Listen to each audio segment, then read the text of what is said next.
আজকে আমি আপনাদেরকে নিয়ে যাব মিরপুর ২ নম্বর লাল রোডের ওখানে একটা খুব মজার ভেলপুরি ট্রাই করার জন্য। আমি ড্যাম শিওর এত মজার ভেলপুরি আপনারা আগে কখনোই খান নাই। আমি চেষ্টা করছি ভিডিও করে আপনাদেরকে বুঝিয়ে দেওয়ার জন্য জায়গাটা কোথায়। আমি জানি না আপনারা কতটুকু বুঝতে পারছেন। আর ওই যে দেখতে পাচ্ছেন ছাতার নিচে, ওটাই হচ্ছে মামার ভেলপুরি। এই যে মামার ভেলপুরিটা রেডি করছে, আর এখানে আপনারা ছোট ফুচকাও পেয়ে যাবেন।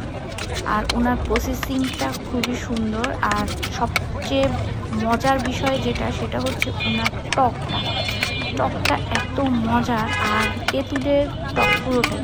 সাধারণত সবাই যেই টকটা দিয়ে থাকে সেটা পানির মতো হয়, আর ওনারটা অরিজিনাল তেঁতুলের টক। আর ওনার সালাদ বানানোর স্টাইলটাও খুবই সুন্দর। আর সর্বশেষ উনি পরিবেশ করার জন্য ভেলপুরির উপরে অথবা ছোট ফুচকার উপরে এক পিস লেবু চিপে হালকা করে চিপে দিয়ে দেয়। এটাই ওনার সবচেয়ে ইউনিক একটা বিষয়। এই তো এখন ওনার ভেলপুরিগুলো রেডি হয়ে গেছে। উনি প্রত্যেকটা ভেলপুরির মধ্যে টক দিয়ে দিচ্ছে আর মশলাগুলো ভালো করে দিয়ে দিচ্ছে। আর এই যে এটাই হচ্ছে আমার ভেলপুরিটা। এই যে দেখেন উপরে একটা লেবুটাও আছে।